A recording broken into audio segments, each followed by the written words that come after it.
Municipal act ಪ್ರಕಾರ ತಿಂಗಳಿಗೊಮ್ಮೆ section 3 ತಿಂಗಳಿಗೊಮ್ಮೆ ಮೀಟಿಂಗ್ ಮಾಡುವಂಥದ್ದು ನಮ್ಮ ಕಾನೂನಿನಲ್ಲಿದೆ. ಇದೇ ರೀತಿ ಒಂದು ತಿಂಗಳಿಂದ 2 ಬಾರಿ ನಾವು ಸಾಮಾನ್ಯ ಸಭೆ ಕರೆಯಲು ನಾವು ಲೆಟರ್ ಕೊಟ್ಟಿದ್ದೀರಿ. ಆ ಒಂದು ಲೆಟರ್ಗೆ ಯಾವುದೇ ಸ್ಪಂದನೆ ಇಲ್ಲ. ಯಾಕೆಂದರೆ ಇವತ್ತು ಊರಿನ ಅಭಿವೃದ್ಧಿ ಮತ್ತು ಜನರ ಹಿತಾಸಕ್ತಿ ಕಾಪಾಡಲು ಅಧ್ಯಕ್ಷರು ವಿಫಲರಾಗಿದ್ದಾರೆ. ಈ ಸಾಮಾನ್ಯ ಸಭೆ ಕರೆದಾಗ ಅಭಿವೃದ್ಧಿ ವಿಚಾರ ಆಗಿರ್ಬೋದು, ಬೇರೆ ವಿಚಾರಗಳಾಗಿರ್ಬೋದು, 31 ವಾರ್ಡ್ ವಿಚಾರಗಳು ಅಭಿವೃದ್ಧಿಯಾಗುವ ವಿಚಾರ ಹಾಗೂ ಕುಂದುಕೊರತೆಗಳ ವಿಚಾರವಾಗಿ ಸಾಮಾನ್ಯ ಸಭೆಯಲ್ಲಿ ಚರ್ಚೆ ಮಾಡುವಂಥ ವಿಚಾರಕ್ಕೆ ಸಾಮಾನ್ಯ ಸಭೆ ಕರೆಯೋದು ಅಂತ ಹೇಳ್ತಾರೆ. ಈ ಸಭೆಯನ್ನು 2 ಬಾರಿ ನಾವು ಲೆಟರ್ ಕೊಟ್ಟರು ನಮ್ಮ ಸದಸ್ಯರುಗಳು ಸಮೇತ ಯಾರು ಇದುವರೆಗೂ ಅಧ್ಯಕ್ಷ ಆಗಿರ್ಬೋದು, ಕಮಿಷನರ್ ಆಗಿರ್ಬೋದು, ಯಾರು ಸ್ಪಂದನೆ ಇಲ್ಲ. ಯಾಕೆಂದ್ರೆ ಇವತ್ತು 15ನೇ ಹಣಕಾಸು ಕೇಂದ್ರದ ಹಣಕಾಸು 3,27,00,000 ಬಂದು 4 ತಿಂಗಳಾದ ಏಪ್ರಿಲ್ ಬಂದಿರುವಂಥದ್ದು. ನಮ್ಮ ಅವಧಿ ಇರೋದು ಇನ್ನು 4 ತಿಂಗಳು. ಈ ಅವಧಿಯಲ್ಲಿ ಏನು ಸಾಮಾನ್ಯ ಸಭೆಗೆ ತಂದು 31 ವಾರ್ಡ್ಗೂ ಹಣ ಹಂಚಿಕೆ ಮಾಡುವಂಥದ್ದು, ಊರಿನ ಅಭಿವೃದ್ಧಿ ಮಾಡುವಂಥದ್ದು, ಜನರ ಹಿತಾಸಕ್ತಿ ಕಾಪಾಡುವಂಥದ್ದು, ಇದೆಲ್ಲ ಒಂದು ಮಾಡಬೇಕು ಅನ್ನೋ ನಿಟ್ಟಿನಲ್ಲಿ ಇವತ್ತು ನಾವು 2 ಬಾರಿ ಕೊಟ್ಟರು ಅವ್ರೇನೋ ಸ್ಪಂದನೆ ಮಾಡ್ತಾ ಇಲ್ಲ.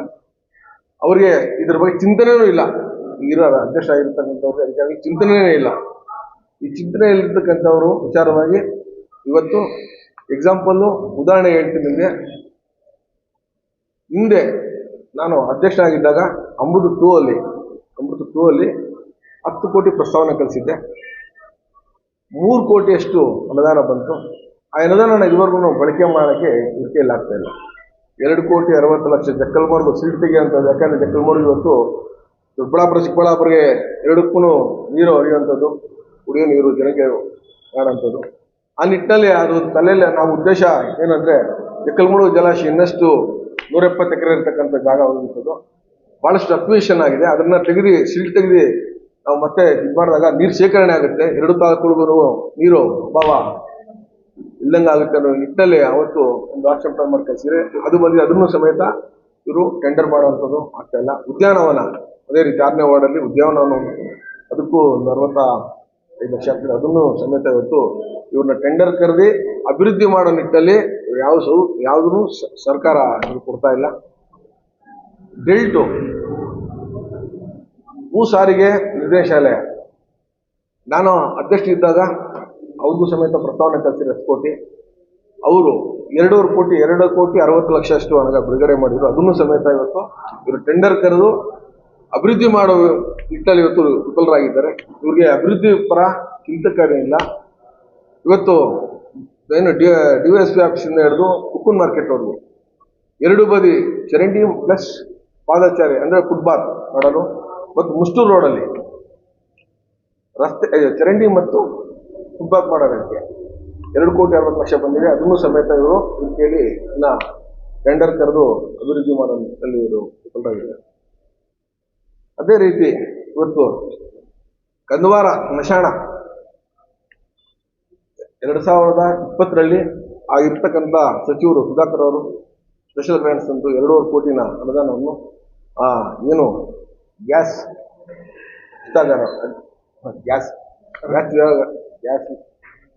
ಈ ರಾಜ್ಯದಲ್ಲಿ ಶಿವಮೊಗ್ಗ ಬಿಟ್ಟರೆ ಚಿಕ್ಕಬಳ್ಳಾಪುರದಲ್ಲೇ ಮಾಡುವಂಥ ವಿಚಾರ ಇದು.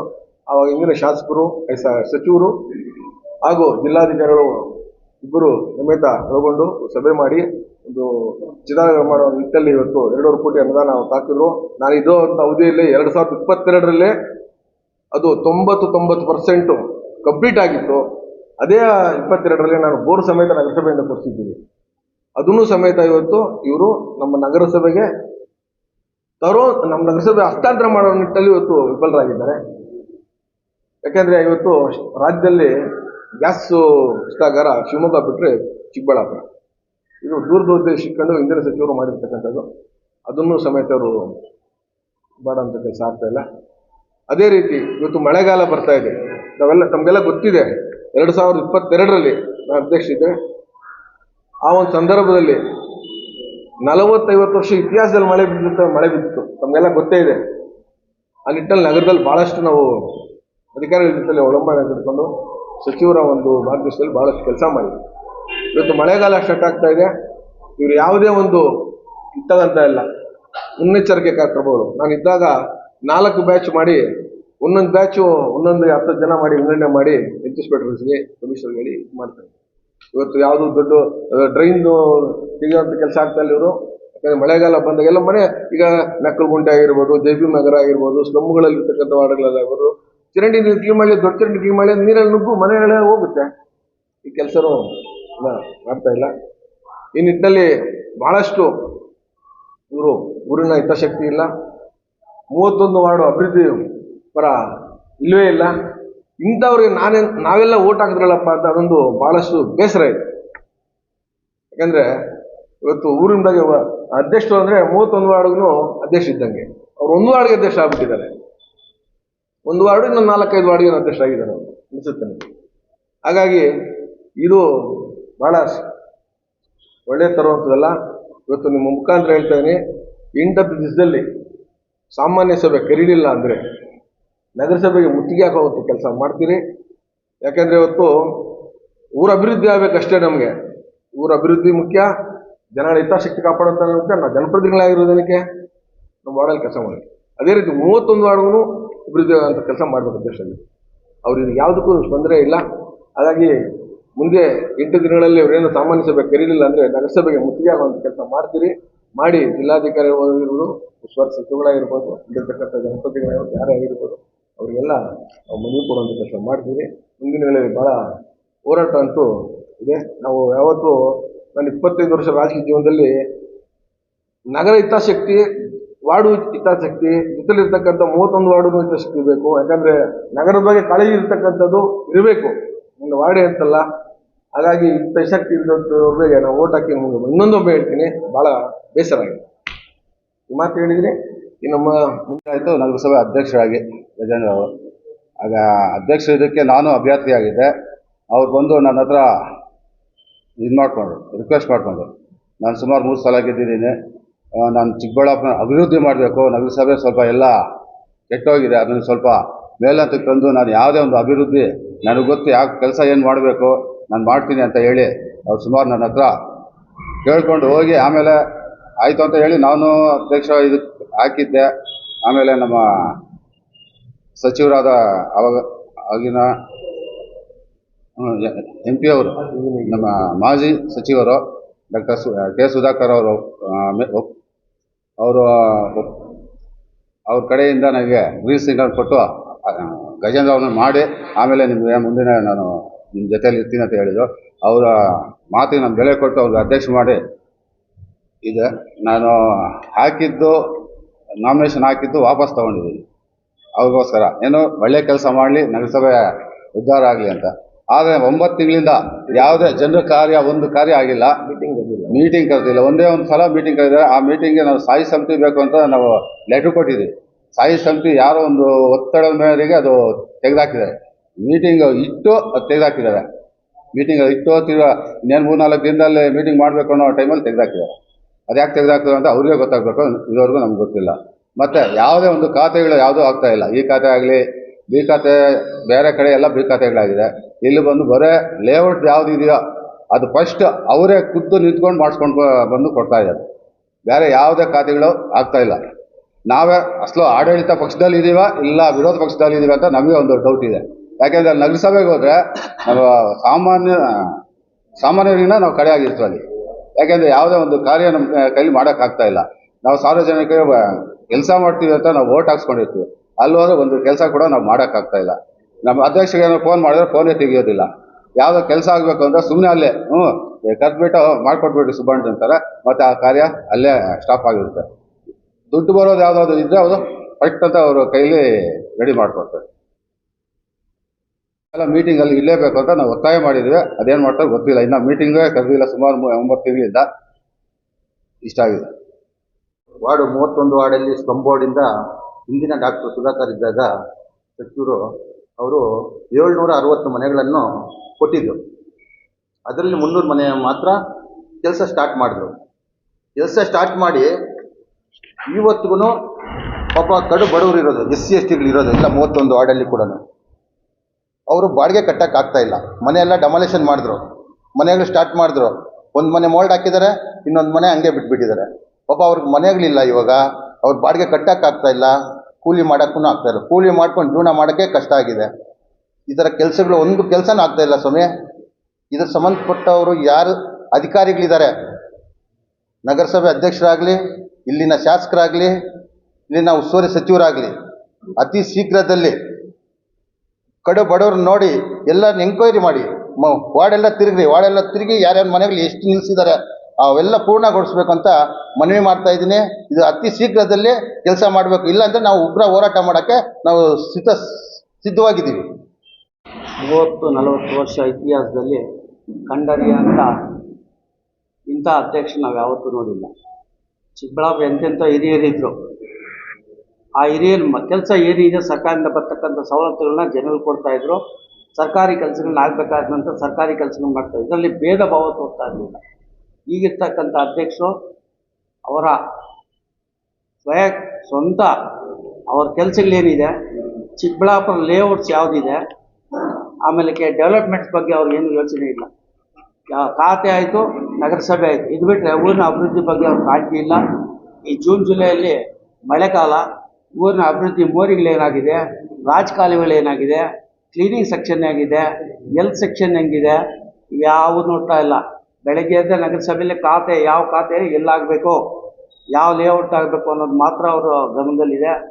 ದಯವಿಟ್ಟು ಬಿ ಖಾತೆಗಳು ಇಡೀ ಡಿಸ್ಟಿಕಲ್ಲಿ, ಇಡೀ ಸ್ಟೇಟಲ್ಲಿ ಬಿ ಖಾತೆಗಳೆಲ್ಲ ಕೊಟ್ಟಿದ್ದಾರೆ. ಚಿಕ್ಕಬಳ್ಳಾಪುರ ಇದುವರೆಗೂ ಒಂದು ಖಾತೆನೂ ಕೊಟ್ಟಿಲ್ಲ. ಬಿ ಖಾತೆಗಳು ಒಂದು ಕೊಟ್ಟಿಲ್ಲ. ಬಿ ಬಗ್ಗೆ ಸರ್ಕಾರ ಹಲವು ಯೋಜನೆಗಳು ಕೊಟ್ಟಿದೆ, ಅಧಿಕಾರಿಗಳಿಗೆ ಎಚ್ಚರ ಕೊಟ್ಟಿದೆ. ನಮ್ಮ ಜಿಲ್ಲಾ ಮಂತ್ರಿಗಳು ನಗರಸಭೆಯನ್ನು ಚೀಮಾರಿ ಹಾಕಿದ್ದಾರೆ ಲಾಸ್ಟ್ ಟೈಮ್ ಮೀಟಿಂಗಲ್ಲಿ. ಬಿ ಖಾತೆ ಮಾಡಿಲ್ಲ, ಚಿಕ್ಕಬಳ್ಳಾಪುರ ಡಿಸ್ಟಿಕ್ ಎಲ್ಲ ಮಾಡಿದ್ದಾರೆ, ಮಾಡಿಲ್ಲ ಯಾಕೆ ಅಂತೇಳಿ. ಅದ್ರ ಬಗ್ಗೆ ಗಮನನೇ ಇಲ್ಲ. ಬಡವರು ಏನಾಗಬೇಕು, ಸರ್ಕಾರ ಕೊಟ್ಟಿರ್ತಕ್ಕಂಥ 3 ತಿಂಗಳ ಅವಧಿ 3 ತಿಂಗಳ ಅವಧಿ ಎಕ್ಸ್ಟೆಂಡ್ ಮಾಡಿದ್ವಿ. 6ನೇ ತಿಂಗಳು 5ನೇ ತಿಂಗಳು ಬರ್ತಾ ಇದೆ. ಬಿ ಖಾತೆಗೆ ಕೊಡೋಕ್ಕೆ ಹೋಗ್ತೇ ಇಲ್ಲ. ಯಾರಿಗೆ ಹೇಳೋಣ ನಾವು? ಸರ್ಕಾರ ಪರವಾಗಿ ಶಾಸಕರಾದ್ರು ಮೀಟಿಂಗ್ ಬಂದರೆ ಅವ್ರಿಗಾದ್ರೂ ಹೇಳ್ಬೋದು, ಅವರು ಬರೋಲ್ಲ ಮೀಟಿಂಗ್ಗೆ. ಮಂತ್ರಿಗಳಿಗೆ ತಿಳಿಸೋಣ, ಮಂತ್ರಿಗಳಿಗೆ ಆಗೋದಿಲ್ಲ. ಇನ್ನು ಅಧಿಕಾರಿಗಳು ಏನು ಮಾಡಿ, ಇರ್ತಕ್ಕಂಥ ಸ್ವಲ್ಪ ಅಧಿಕಾರಿಗಳು 30 ಕಂಪ್ಯೂಟರ್ ಆಪ್ರೇಟ್ ಇದ್ದಾರೆ, 3000 ಅರ್ಜಿಗಳು ಬಂದಿದೆ. ಅವ್ರು ಏನು ಮಾಡ್ತಾರೆ? ಅಟ್ಲೀಸ್ಟ್ ಬಿಲ್ ಕಲೆಕ್ಟರ್ದಿಂದ ಹಿಡಿದು ವೇಸ್ಟ್ ಒಂದು 8ರಿಂದ 10 ಜನ ಇದೆ ನಗರಸಭೆ, ಏನು ಕೆಲಸನೂ ಇಲ್ಲ. ಅಂಥವ್ರು ದಯವಿಟ್ಟು ಕೆಲಸಕ್ಕಾದ್ರೆ ತಗೊಳ್ಳಿ, ಇಲ್ಲ ಬೇರೆ ಕಡೆ ಟ್ರಾನ್ಸ್ಫರ್ ಮಾಡಿ. ಈ ಬಿ ಖಾತೆಗಳ ಬಗ್ಗೆ ಭಾರಿ ನೋವಾಗ್ತದೆ. ಕೆಲವು ಬಡವರೆಲ್ಲ ಇವತ್ತು ಅಷ್ಟೇ, ಹೆಣ್ಮಕ್ಳು ಮದುವೆ ಮಾಡೋಕೆ ಒಂದು ಮಾರಬೇಕು, ಒಂದು ತೊಗೊಬೇಕು ಅಂದರೆ ಆಗ್ತಾಯಿಲ್ಲ ಅವ್ರ ಪರಿಸ್ಥಿತಿ. ಬ್ಯಾಂಕಲ್ಲಿ ಇಡಬೇಕು ಅಂದರೂ ಆಗ್ತಾಯಿಲ್ಲ, ಮಾರಬೇಕು ಅಂದರೂ ಆಗ್ತಾಯಿಲ್ಲ. ಯಾಕೆ ಈ ಥರ ಕೆಲಸ ಕೊಡ್ತಾ ಇದ್ದಾರೆ? ನಿಮ್ಮ ಕೈಲಿ ಆಗದೆ ಇರೋ ಬಿಟ್ಬಿಟ್ರಿ, ನೀವು ಅಧ್ಯಕ್ಷರಿಗೆ ಬಿಟ್ಕೊಟ್ಬಿಡಿ, ಬೇರೆ ಯಾರನ್ನ ಮಾಡಲಿ, ಅಧಿಕಾರಿಗಳೇ ನಿಲ್ಲಿಸ್ಕೊಂಡು ಹೋಗಿ. ಮನನೊಂದು ಹೇಳ್ತಾ ಇದ್ದೀವಿ, ದಯವಿಟ್ಟು ಬಡವ್ರಿಗೆ ಅನುಕೂಲ ಆಗೋಂಥ ಕೆಲಸ ಮಾಡಬೇಕು. ಊರಿನ ಅಭಿವೃದ್ಧಿ ಬಗ್ಗೆ ಕಾಳಜಿ ಬೇಕು ಅವ್ರಿಗೆ. ಊರ ಬಗ್ಗೆ ಅಭಿವೃದ್ಧಿ ಕಾಳಜಿನೇ ಇಲ್ಲ. ಯಾವುದೋ ಒಂದು 2-3 ವಾರ್ಡ್ ಅವ್ರು ವೈಯಕ್ತಿಕವಾಗಿರ್ತಕ್ಕಂಥ ವಾರ್ಡ್ಗಳನ್ನ ಅಭಿವೃದ್ಧಿ ಪಡಿಸ್ತಾ ಇದ್ದಾರೆ. 2023-24ನಲ್ಲಿ ಆಗಿರ್ತಕ್ಕಂಥ ಆಕ್ಷನ್ ಪ್ಲಾನ್ಗೆ ಇವತ್ತು ಕೆಲಸ ನಡೀತಾ ಇದೆ. 1 ವರ್ಷ 9 ತಿಂಗಳಾಗಿ ಅಧ್ಯಕ್ಷರು ಬಂದು ಯಾವ ವಾರ್ಡ್ ಎಷ್ಟೆಷ್ಟು ಕೆಲಸ ಹಾಕಿದ್ದಾರೆ ದಯವಿಟ್ಟು ಲಿಸ್ಟ್ ಕೊಡಲಿ. ಎಲ್ಲ ವಾರ್ಡ್ಗಳು ಸಮಾನಾಗಿ ತೊಗೊಬೇಕು. ಯಾಕೆ ನಾವು ಅವ್ರು ಓಟ್ ಹಾಕಿಲ್ವಾ? ಇದೇ ನಮ್ಮ ಸಂಸದರ ಮಾತು ಕೇಳಿ ಓಟ್ ಹಾಕಿದ್ವಿ, ಇವತ್ತು ನೋವು ತಿಂತಾ ಇದ್ದೀವಿ ನಾವು. ವಿಷಯಗಳೆಲ್ಲ ಓಪನ್ ಆಗಿ ಹೇಳೋಕ್ಕಾಗೋದಿಲ್ಲ. ಜನಗಳಿಗೆ ಅನುಕೂಲ ಮಾಡುವಂಥ ಕೆಲಸ ಒಂದು ನಿಮಿಷ ನಾನು ಮುಗಿಸ್ತಿರ್ಕೊಂಡು. ಸರ್ಕಾರಿ ಕೆಲಸ ದೇವ್ರ ಕೆಲಸ ಅಂತಾರೆ. ಊರಿನ ಅಭಿವೃದ್ಧಿ ಬಗ್ಗೆ ಕಾಳಜಿ ಇಲ್ಲದೆ ಇರ್ತಕ್ಕಂಥ ಯಾವ ಕೆಲಸ ಮಾಡ್ತಾರೆ? ಕಂದವಾರಕೆರೆ ರಸ್ತೆ ಇವತ್ತು ಹಂಗೆ ಬಿದ್ದಿದೆ. ನಗರೋತ್ಥಾನದಲ್ಲಿ ಆಗಿರ್ತಕ್ಕಂಥ 4-5 ವರ್ಷದಿಂದ ಆಗಿರ್ತಕ್ಕ ಕೆಲಸಗಳಿಲ್ಲ. 3 ಸಲ ಟೆಂಡರ್ ಹೋಗಿದೆ. ಇದ್ರ ಬಗ್ಗೆ ಯಾರು ಗಮನ ಹರಿಸಿದ್ದಾರೆ? ಶಾಸಕರು ಹರಿಸಿದಾರ, ಅಧ್ಯಕ್ಷರು ಹರಿಸಿದಾರ, ಜಿಲ್ಲಾ ಮಂತ್ರಿಗಳು ಹರಿಸಿದಾರ? ಏನು 3 ಸಲ 4 ಸಲ ಟೆಂಡರ್ ಹೋಗೋಂಥದ್ದು ಕಾರ್ಯಕ್ರಮ ಏನಿದು? 1 ಸಲ ಟೆಂಡರ್ ಆದಮೇಲೆ 1 A+2 ಆಗ್ಬೋದು, ಅದು ಯಾರಿಗಾದ್ರೂ ಆಗ್ಬೋದು. ಯಾಕೆ ನಿಲ್ಲಿಸಿದ್ದಾರೆ ಇದನ್ನು? ಇದರಿಂದ ಏನು ಪ್ರಯೋಜನ ಇದೆಯಾ?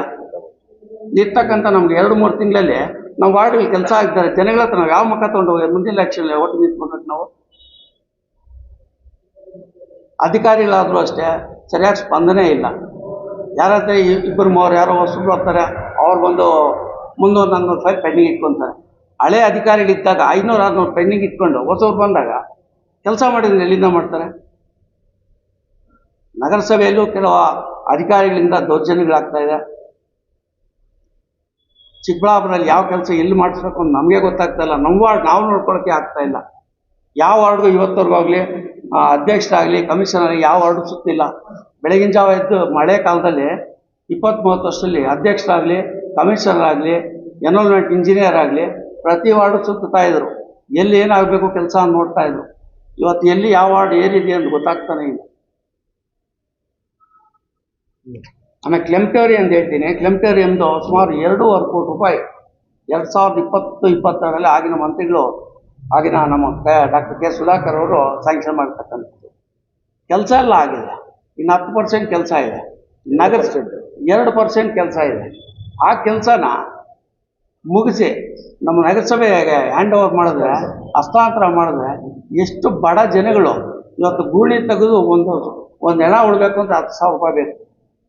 ಒಬ್ಬ ಬಡವ ಗುಣಿ ತೆಗೆದು ಹೆಣ ಉಣಿ ಈಚೆ ಬರೋಷ್ಟು 10,000 ರೂಪಾಯಿ ಬೇಕಾಗುತ್ತೆ. ಇದೇ ನಮ್ಮ ನಗರಸಭೆ ಕೊಟ್ಟರೆ ಯಾವುದೋ ಒಂದು ವ್ಯಾನ್ ಕಂಡು ಕೇವಲ ಒಂದು 500-1,000 ರೂಪಾಯಿ ಫಿಕ್ಸ್ ಮಾಡಿ ಅದು ತೊಗೊಂಡೋಗಿ ಕೊಟ್ಟರೆ ಅದು ಆಗುತ್ತೆ. ಇದನ್ನು ನಗರಸಭೆಗೆ ಹಸ್ತಾಂತರಿಸಿದ್ರೆ ನಮ್ಮ ಈಶಾ ಫೌಂಡೇಶನ್ ಇದೆ, ಅವ್ರು ಸುಮಾರು 3 ವರ್ಷದಿಂದಲೇ ಅಪ್ಲಿಕೇಶನ್ ಕೊಟ್ಟಿದ್ದಾರೆ. ರೆಸಲ್ಯೂಷನ್ ಆಗಿದೆ. ಮಾಜಿ ಅಧ್ಯಕ್ಷ ಕಾಲದಲ್ಲಿ ರೆಸಲ್ಯೂಷನ್ ಆಗಿದೆ. ಅಲ್ಲೆಲ್ಲ ಆಗಿದೆ. ನಾವು ಫ್ರೀಯಾಗಿ ನಡೆಸ್ಕೊಂಡು ಹೋಗ್ತೀವಿ. ಕ್ಲೆಮ್ಟೋರಿ ನಮಗೆ ಹ್ಯಾಂಡ್ ಓವರ್ ಮಾಡಿ, ಬಡವ್ರಿಗಾಗಲಿ ಯಾರೇ ಆಗಲಿ ಬರ್ನಿಂಗ್ ಸೆಂಟರ್ಗೆ ನಾವು ಕ್ಲೀನಾಗಿ 1 ರೂಪಾಯಿ ಇಲ್ದಿರ್ತಕ್ಕಂಥದ್ದು ನಾವು ಇದು ಮಾಡಿಕೊಡ್ತೀವಿ. ಫ್ರೀ ಮೇಂಟೆನೆನ್ಸ್ ಮಾಡ್ತೀವಿ. ಇದು ಹೋಗೋ ಅದನ್ನಾಗಿಲ್ಲ. ಇದನ್ನು ಕೇಳಿದ್ರೆ ಬಿಲ್ TCR ಆಫೀಸಲ್ಲಿ ಇದೆ ಅಂತ ಹೇಳ್ತಾರೆ. ನಮ್ಮ ನಗರಸಭೆ ಹ್ಯಾಂಡ್ ಓವರ್ ಮಾಡಿದ್ರೆ ಕೆಲಸ ಆಗಿದೆ. ಸರ್ಕಾರಿ ಬೂತ್ ಬಂಗ್ಲೆ ಆಗ್ಬಿಡ್ತದೆ. ಇನ್ನು 2 ದಿವಸ ಹೋದರೆ 2 ವರ್ಷ ಆಗಿದೆ ಕಾಗಮಾರಿ ನಿಂತು ಕೆಲಸ ಎಲ್ಲ ಮುಗಿದು. ಇನ್ನು 2 ದಿವಸ ಹೋದರೆ ಅಡ್ಡಾಕೋರಿಗೆ ಇದು ಜೂಜು ಕುಡಿಯೋರಿಗೆ ಅಥವಾ ರಾತ್ರಿ ಮಲ್ಕೊಳ್ಳೋಂಥವ್ರೆ ಅಧ್ವಾನ ಆಗುತ್ತೆ. ಇಷ್ಟು ಆಗುತ್ತೆ. ದಯವಿಟ್ಟು ಇದನ್ನ ಗಮನದಲ್ಲಿ ಇಟ್ಕೊಂಡು ಅದನ್ನು ನಗರಸಭೆಗೆ ಹ್ಯಾಂಡ್ ಓವರ್ ಮಾಡಬೇಕು ಅಂತೇಳಿ ದಯವಿಟ್ಟು ಹೇಳ್ತಾ ಇದ್ದೀನಿ. ಏನಾಗಿದೆ ಅಂದರೆ ಮಾರ್ಚ್ ಏಪ್ರಿಲ್ ಬರ್ತಕ್ಕಂಥ ಹಣಗಳು ಜನಗಳೇ ಬಂದು ನಮ್ಮ ಆಫೀಸಲ್ಲಿ ಕಟ್ಟಿರ್ತಕ್ಕಂಥ ಹಣಗಳನ್ನ ಖರ್ಚು ಮಾಡ್ತಾ ಇದ್ದಾರೆ ಹೊರತು ಕಂದಾಯ ಅಧಿಕಾರಿಗಳು, ಬಿಲ್ ಕಲೆಕ್ಟರ್ಸ್ ಇವತ್ತು ಯಾವುದೇ ಮನೆಗೆ ಹೋಗಲಿ ಒಂದು ಕಲೆಕ್ಷನ್ ಮಾಡಿಲ್ಲ, ಒಂದು ಅಂಗಡಿಗೆ ಹೋಗಿ ಕಲೆಕ್ಷನ್ ಮಾಡಿಲ್ಲ, ಯಾವ್ದು ಬಂದಿಲ್ಲ, ಯಾವ್ದು ಬ್ಯಾಲೆನ್ಸ್ ಇದೆ. ಸುಮಾರು ನಮಗೆ ಒಂದು ವರ್ಷಕ್ಕೆ 8ರಿಂದ 9 ಕೋಟಿ ರೂಪಾಯಿ ಇದಿದೆ, ವರಮಾನ ಇದೆ. ಆ ವರಮಾನದಲ್ಲಿ ಜನಗಳೇ ಬಂದು ನಗರಸಭೆ ಕಟ್ಟಬೇಕೆ ಹೊರತು ಬಿಲ್ ಕಲೆಕ್ಟರ್ಗಳು ಏನಕ್ಕೆ? ನಗರಸಭೆಯಲ್ಲಿ ಕೂತ್ಕೊಂಡು ಬರೀ ಖಾತೆಗಳದ್ದು ಅದು ನೋಡ್ತಾ ಇದ್ದಾರೆ ಹೊರತು ನಗರ ಅಭಿವೃದ್ಧಿ ಬಗ್ಗೆ ಆಗಲಿ ನೋಡಿ. 15 ಫೈನಾನ್ಸಲ್ಲಿ ಬರ್ತಕ್ಕಂಥ ಹಣ 3,50,00,000 ರೂಪಾಯಿ ಸರ್ಕಾರಿ ಸಂಬಳಗಳು, ನಗರಸಭೆ ಸಂಬಳಗಳು, ಡೀಸೆಲ್ಲು ವಿತ್ ಮೇಂಟೆನೆನ್ಸ್ ಮಾಡ್ತಕ್ಕಂಥ ಕೆಲಸ ಆಗುತ್ತೆ. ಮಿಕ್ಕಿದ ಹಣ ನಗರಸಭೆ ಫಂಡ್ಸಲ್ಲಿ ಬರ್ತದೆ. ಅದನ್ನು ಯಾವ ರೀತಿ ಹಂಚಿಕೆ ಮಾಡಬೇಕು ಅನ್ನೋದು ಗೊತ್ತಿಲ್ಲ. ಇದೆಲ್ಲ ವೇಸ್ಟ್ಫಾಲ್ ಆಗ್ತಾ ಇದೆ. ದಯವಿಟ್ಟು ಕಂದಾಧಿಕಾರಿಗಳಿಗೆ ಎಚ್ಚರ ಕೊಡಬೇಕು. ಜಿಲ್ಲಾಧಿಕಾರಿಗಳು ಬಿಲ್ ಕಲೆಕ್ಷನ್ ಮಾಡಬೇಕು. ವಿಭಿನ್ನ ಅಭಿವೃದ್ಧಿ ಬಗ್ಗೆ ಗಮನ ಹರಿಸಬೇಕು. ಆಮೇಲೆ ಇನ್ನೊಂದು ಹೇಳೋದು ಮಾಡ್ಕೊಬೇಕು, slum board actually 7 slum board ಮಾತ್ರ ಡಿಕ್ಲೇರ್ ಆಗಿದೆ. ಇದೇ ನಮ್ಮ ಡಾಕ್ಟರ್ ಸುಧಾಕರ್ ಮಿನಿಸ್ಟರ್ ಆದಾಗ 15 ಸ್ಲಮ್ ಬೋರ್ಡ್ ಡಿಕ್ಲೇರ್ ಮಾಡಿದ್ರು. ಗೌರ್ಮೆಂಟಲ್ಲಿ ರೆಸಲ್ಯೂಷನ್ ಆಯಿತು. 15 ಸ್ಲಮ್ ಬೋರ್ಡ್ಗಳಲ್ಲಿ ಬಿ ಖಾತೆ ಕೊಡೋಕ್ಕೆ ಅವ್ರಿಗೆ ಹಕ್ಕುಪತ್ರ ಕೊಡೋಕ್ಕಾಗ್ತಾ ಇಲ್ಲ. ನಮ್ಮ ನಗರಸಭೆಗೆ ಮಾಡ್ತಕ್ಕಂಥ 820 ಮನೆಗಳಿಗೆ ಅರ್ಧ ಮೋಲ್ಡ್ ಆಗಿದೆ, ಅರ್ಧ ಬಿಲ್ಗಳಾಗಿದೆ. ಪಾಪ ಮನೇಲಿ ಇರ್ತಕ್ಕಂಥವ್ರನ್ನ ಆಚೆ ಮನೆ ಕೆಡವೆ ಅವ್ರು ಬಾಡಿಗೆ ಮೇಲೆ ಇರೋದು, ಬಾಡಿಗೆ ಕಟ್ಟೋ ಪರಿಸ್ಥಿತಿಯಲ್ಲಿ ಇಲ್ಲ. ಸರ್ಕಾರ ಒಂದು ಬಿಲ್ಲು ಫಸ್ಟ್ ಬಿಲ್ ಕೊಡ್ತೀವಿ, ಸೆಕೆಂಡ್ ಬಿಲ್ ಕೊಡ್ತೀವಿ ಅಂದರು. ಒಂದು ಬಿಲ್ ಕೊಟ್ಟಿದ್ದೀವಿ ನಿಲ್ಲಿಸಿದ್ದಾರೆ. ಜನಗಳು ಏನಾಗಬೇಕು? ನಾವು ಉದ್ಧಾರ ಮಾಡ್ತೀವಿ, ಊರು ಉದ್ಧಾರ ಮಾಡ್ತೀವಿ, ಜನಗಳು ಉದ್ಧಾರ ಮಾಡ್ತೀವಿ ಅಂತ ಯಾವ ರೀತಿ ಮಾಡ್ತಾ ಇದ್ದಾರೆ? ಇಲ್ಲ ನೀವು ನಗರಸಭೆಯಿಂದ ಏನು ಅಭಿವೃದ್ಧಿ ಕಾರ್ಯಗಳಿದೆ ಕೊಡಿ, ಫಂಡ್ ಕೊಡಿ ಅವ್ರಿಗೆ. ಬಡಬಡವ್ರು ಕಳಿ ಇಲ್ಲ ಸ್ಲಮ್ ಬೋರ್ಡ್ ಕರ್ಕೊಂಬನ್ನಿ. ಸ್ಲಮ್ ಬೋರ್ಡ್ಗೆ ಲಾಸ್ಟ್ ಟೈಮ್ ಮಾಜಿ ಅಧ್ಯಕ್ಷರಾದಂಥವ್ರು ಕೌನ್ಸಿಲರ್ಗಳು ಕರ್ಕೊಂಡೋಗ್ಬೇಕು. ನಗರಸಭೆ ಸದಸ್ಯರಲ್ಲಿ ಕರ್ಕೊಂಡೋಗಿ ಸ್ಲಮ್ ಬೋರ್ಡಲ್ಲಿ ಏನಾಗಿದೆ ಅಂತ ಕೇಳುವಂಥ ಅಧಿಕಾರ ಅವ್ರಿಗಿದೆ. ಯಾರನ್ನೂ ಕರ್ಕೊಂಡೋಗಲ್ಲ, ಒಬ್ಬರೇ ಹೋಗ್ತಾರೆ. ಏನಿದ್ರು ಮರ್ಮ? ಯಾಕೆ ನಾವು ಯಾರು ಸದಸ್ಯರಲ್ವಾ? ಊರಿನ ಅಭಿವೃದ್ಧಿ ಬಗ್ಗೆ ನಮಗೆ ಗಮನ ಇಲ್ವಾ? ಒಬ್ಬರೇ ಮಾಡೋಂಗಿದ್ರೆ ನಮ್ಮನ್ನೆಲ್ಲ ಯಾಕೆ ಮಾಡ್ಕೊತೀರಾ? ಕೊಡಿ ರಾಜೀನಾಮೆ, ಮುಂದೆ ಯಾರೋ ನಡೆಸ್ಕೊಂಡು ಹೋಗಿ. ಇಷ್ಟೇಳಿ ನಗರ ಅಭಿವೃದ್ಧಿಗೆ ಅಧ್ಯಕ್ಷರಾಗಲಿ ಆಯುಕ್ತರಾಗಲಿ ಗಮನ ಹರಿಸಬೇಕು. ಇದನ್ನು ಜಿಲ್ಲಾಧಿಕಾರಿಗಳು ನೇರ ನಗರಸಭೆನ ಅಟ್ಲೀಸ್ಟ್ 1 ತಿಂಗಳಿಗೂ 2 ತಿಂಗಳಿಗೂ ಅವ್ರು ಅನ್ಎಕ್ಸ್ಪೆಕ್ಟೆಡ್ ಬಂದೋದ್ರೆ ನಾನು ಓಟ್ ಹಾಕಿರೋದು ನನ್ನ ನೋಡಿ ಯಾರು ಓಟ್ ಹಾಕಿಲ್ಲ, ಅದೇನು ಮಾಡ್ತೀರೋ ಮಾಡ್ಕೋಗಿ ಅಂತ ನನಗೆ ಹೇಳಿದ್ದಾರೆ, ಖುದ್ದು ನನಗೆ ಹೇಳಿದ್ದಾರೆ. ಈ ವಿಚಾರನ ನೀವು ಸಂಸದ ಗಮನಕ್ಕೆ ತಂದಿದ್ದೀರಾ? ಸುಮಾರು 1 ತಿಂಗಳಿಂದ ಅವರು ಸಂಸದರು ನಾವು ಭೇಟಿ ಆಗಲಿಲ್ಲ. ಹೇಳೋಣ ಇಲ್ಲ, ಇದು ಯಾವುದೇ ರಾಜಕೀಯ ಇದು ರಾಜಕೀಯವಾಗಿ ನಾವೇನು ಮಾತಾಡ್ತಾ ಇಲ್ಲ. ಊರಿನ ಅಭಿವೃದ್ಧಿ, ಊರಿನ ಹಿತಾಸಕ್ತಿ ಬಗ್ಗೆ ಮಾತಾಡ್ತಾ ಇದ್ರಿ. ಅದು ಬಿಟ್ಟು ಇದನ್ನ ಯಾವ್ದು ದಯವಿಟ್ಟು ರಾಜಕೀಯ ತರ 2-3 ತಿಂಗಳಿದೆ ಈಗ ಸರ್. 4 ತಿಂಗಳಿದೆ. 4 ತಿಂಗಳು. ಈಗ ನೀವು ಸ್ಥಾಯಿ ಸಂಸ್ಥೆ ರಚನೆ ಮಾಡಬೇಕು ಅಂತ ಹೇಳ್ತಾ ಇದ್ರೆ ನೀವು 2 ವರ್ಷ ನೀವು ಅಧಿಕಾರದಲ್ಲಿ ನಿಮ್ಮನ್ನು ಯಾಕೆ ಬೇಕಾಗ್ತದೆ? ಯಾಕೆ ಹೇಳ್ತೀನಿ. ನಾನು ಹೇಳ್ತೀನಿ. ಸುಮಾರು ಒಂದು 3 ಸಲ ಅವರು ಮೀಟಿಂಗ್ ಸ್ಥಾಯಿ ಸಮಿತಿಗೆ ಅಂತ ಮೀಟಿಂಗ್ ಕರೆದು ಅಲ್ಲಿ ಸ್ವಲ್ಪ ಗಲಾಟೆಗಳು ಅದು ಇದಾಗಿ ಸ್ವಲ್ಪ 3-4 ಜನ ಇದ್ರು ಆ ಟೈಮಲ್ಲಿ. ನಮ್ಮ ಕ್ವಶನ್ಗೆ ಆನ್ಸರ್ ಕೊಡ್ತೀನಿ. 3 ಜನರಲ್ ಬಾಡಿಯಲ್ಲಿ ತಂದಿದ್ದೀನಿ. ಸಾಮಾನ್ಯ ಸಭೆಗಳಲ್ಲಿ 3 ಬಾರಿ ತಂದಿದ್ದೀನಿ. 3 ಬಾರಿ ಅಲ್ಲ, ಸ್ಥಾಯಿ ಸಮಿತಿ ಹೇಳ್ತಾ ಇರೋದು. ಸಬ್ಜೆಕ್ಟ್ 1964 76 ಆಕ್ಟ್ ಅಲ್ಲಿ 67 ಆಕ್ಟ್ ಅಲ್ಲಿ ನಾನು 3 ಬಾರಿ ತಂದಿದ್ದೀನಿ. 3 ಬಾರಿ ತಂದ ಮುಂದೂಡೆ ಮಾಡಿದ್ದಾರೆ. ನಾನು ತಂದಿದ್ದೀನಿ ಜನರಲ್ ಬಾಡಿ ತಗೊಂಡ್ಬಂದು 3 ಬಾರಿ ತಂದಿದ್ದೀನಿ. 90% 2% ಅದನ್ನು KEB ಏನೋ KEB ಕರೆಂಟ್ ವಿಚಾರಕ್ಕೆ ನಾವು ಕೊಟ್ಟಿದ್ದು. ಅಷ್ಟೊಂದು ನಮ್ಮ ಅವಧಿ 23ಕ್ಕೆ ಮುಗಿತು. ತದನಂತರ ಜಿಲ್ಲಾಧಿಕಾರಿಗಳು ಆಮೇಲೆ ಬಂದಿರ್ತಕ್ಕಂಥ ಅಧ್ಯಕ್ಷರನ್ನು ನೋಡ್ಬೇಕು. ಸಂಸದೆ ನೇರವಾಗಿ ಆರೋಪ ಮಾಡ್ತಾರೆ. ಸರ್ವೋತ್ತನಾಗಿ ಯಾವುದೇ ಆಗಿ ಹೌದು. ಜಿಲ್ಲಾ ಉಸ್ತುವಾರಿ ಸಚಿವರು ಕಾರಣ ಅಂತ. ಅದ್ರ ಬಗ್ಗೆ ಏನು ಹೇಳ್ತಾರೆ? ಅಲ್ಲ, ಜಿಲ್ಲಾ ಉಸ್ತುವಾರಿ ಬಗ್ಗೆ ಮಾತಾಡೋಕ್ಕೆ, ಸಂಸದರ ಬಗ್ಗೆ ಮಾತಾಡೋಕ್ಕೆ ಈಗ ಮುಂದಿನ ದಿನಗಳಲ್ಲಿ ಮಾತಾಡ್ತೀರಿ. ಈಗ ತುಮಕೂರಿನ ವಿಚಾರದಲ್ಲಿ ಅಲ್ಲ, ನನಗೆ ಗೊತ್ತಿಲ್ಲ ಅದು. ಅಲ್ಲ, ಅನುದಾನ ಅಲ್ಲಲ್ಲ ನೀವು ಹೇಳ್ತಾ ಅಲ್ಲ, ನಗರೋತ್ಥಾನ ವಿಚಾರ ಮಾತಾಡ್ತೀರಾ? ನಗರೋತ್ಥಾನ ವಿಚಾರದಲ್ಲಿ ನಾವಿದ್ದಂತ ಸಮಯ ಅದು ಹೇಳ್ತೀವಿ. ನಗರೋತ್ಥಾನ ಹೇಳ್ತೀನಿ. ನಗರೋತ್ಥಾನ ವಿಚಾರದಲ್ಲಿ 2022 7ನೇ ತಿಂಗಳಲ್ಲಿ ಅನುಮೋದನೆ ಆಗಿದೆ. ಅನುಮೋದನೆಯಾಗಿ 2022 9ನೇ ತಿಂಗಳಲ್ಲಿ ಟೆಂಡರ್ ಹೋಗುತ್ತೆ. ಮತ್ತೆ 2023 ಮತ್ತೆ ಮರು ಟೆಂಡರ್ ಆಗುತ್ತೆ. ಆಮೇಲೆ 23 ಎಲೆಕ್ಷನ್ ಬರುತ್ತೆ. ಎಲೆಕ್ಷನ್ ಆದಮೇಲೆ ಮತ್ತೆ ತಮಗೆಲ್ಲ ಗೊತ್ತೇ ಇದೆ ಏನೇನಾಗಿದೆ ಅಂತ. ಅದು ಸಚಿವರು ಕೇಳ್ಬೇಕು. ನೀವು ಇದಿದೆ ಅಂತ ಹೇಳಿದ್ದಲ್ಲ, ನಾನು ಒಂದೇ ಮಾತ್ರ ಹೊಡೆದಾಕಿದ್ದೀನಿ ಬಿಡಿ ವಿಚಾರ. ಅವರು ಚಿಂತಕರಾಗಿ ನಗರಾಭಿವೃದ್ಧಿ ಮಾಡಲಿ. ಇದು ಪಕ್ಷಾತೀತವಾಗಿ ರಾಜಕೀಯ ವಿಚಾರ ಮಾತಾಡೋದು ಬೇಡ. ಅಭಿವೃದ್ಧಿ ವಿಚಾರ ಆಗಬೇಕು. ನಗರ ಬಹಳಷ್ಟು ಅಭಿವೃದ್ಧಿ ಆಗಬೇಕು. ಜನಗಳ ಹಿತಾಸಕ್ತಿ ಕಾಪಾಡೋ ಬಂದ್ಬಿಟ್ರೆ ಅವರು ವಿಫಲರಾಗಿದ್ದಾರೆ ಅಂತ ನಾವು ಮಾತಾಡ್ತಾ ಇದ್ದೀವಿ. ಅಲ್ಲ, ಅದು ಮಾಹಿತಿ ನಮಗಿಲ್ಲ. ಅಲ್ಲ, ಅದು ಮಾಹಿತಿ ನಮಗಿಲ್ಲ. ಯಾಕೆಂದ್ರೆ ನಾನು ನೋಡಿಲ್ಲ, ಆ ಪತ್ರಿಕೆಯಲ್ಲಿ ನೋಡಲಿಲ್ಲ ನಾನು. ಅದ್ರ ವಿಚಾರವಾಗಿ ಹೇಳ್ತೀನಿ. ಅಲ್ಲಲ್ಲ, ಹೌದಾ, ಅದು ನಮ್ಮ ಮಾಹಿತಿ ಗೊತ್ತಿಲ್ಲ. ಬಟ್ ನಗರಸಭೆ ಅಧ್ಯಕ್ಷರಾದವರು ಹಿಡಿತ ಹಿಡ್ಕೊಂಡಿರ್ಬೇಕು. ಅವ್ರ ಹಿಡಿತದಲ್ಲಿದ್ದಾಗ ಇವೆಲ್ಲ ಏನು ನಡೆಯೋದಿಲ್ಲ. ಹಿಡಿತ ತಪ್ಪಿದೆ. ಸಿಂಗಲ್ ಒಂದೇ ಅಧ್ಯಕ್ಷ ಒಬ್ಬನೇ ಮನೆ ಯಜಮಾನನೇ ದಾರಿ ಸಿದ್ದಾಗ ಏನಾಗಿದೆ?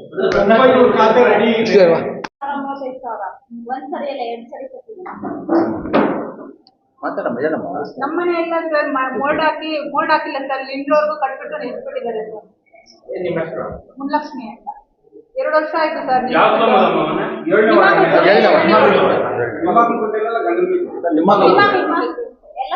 ಎಲ್ಲ ಮನೆಗಳು ಸುಮಾರು 40 ಮನೆ ಇದೆ. ಎಲ್ಲ ನಿಲ್ಸ್ಬಿಟ್ಟಿದ್ದಾರೆ. ಒಂದು ಮನೆನೂ ಕಟ್ಟಿಲ್ಲ. ಅವರು ಮೋಲ್ಡ್ ಹಾಕಿ ನಿಲ್ಸ್ಬಿಟ್ಟಿದ್ದಾರೆ. ಪಾಪ ಅವ್ರು ಬಾಡಿಗೆ ಕಟ್ಟಕ್ ಆಗ್ತಾ ಇಲ್ಲ ಸ್ವಾಮಿ. ಇವತ್ತಿಗೂ ಯಾರು ಗಮನ ಹರಿಸಿಲ್ಲ. ಕಿಡಿಗಳೆಲ್ಲ ಬರ್ತೀವಿ, ಅವ್ರು ಯಾರು ಇಂಜಿನಿಯರ್, ಅವ್ರು ಅಡ್ವಾನ್ಸ್ ಮಾಡೋರು ಸರ್. ಬರ್ತೀವಿ, ನಾಳೆ ಬರ್ತೀವಿ, ಇವತ್ತು ಬರ್ತೀವಿ, ಒಂದು ದಿವಸನೂ ಬರ್ತಾ ಇಲ್ಲ ಅವರು. ಫೋನ್ ಆದ್ರೂ ಮಾತಾಡ್ತಾ ಇಲ್ಲ ಅವರು. ಹೋಗ್ಲಿ, ಕೆಲಸ ಮಾಡಕ್ ಮೆಟೀರಿಯಲ್ ಕೊಡ್ರಿ, ನಾವೇ ಮಾಡ್ಕೊಡ್ತೀವಿ ಅಂತಾನೂ ಕೊಡ್ತಾ ಇಲ್ಲ ಅವರು. ಕಿಟಕಿ ಕೊಡಲ್ಲ.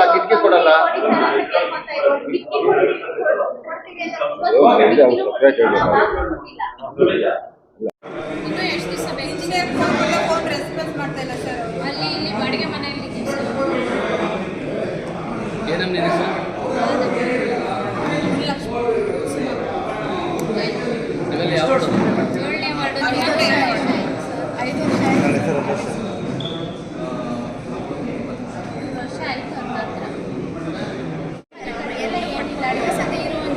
ನೋಡಿ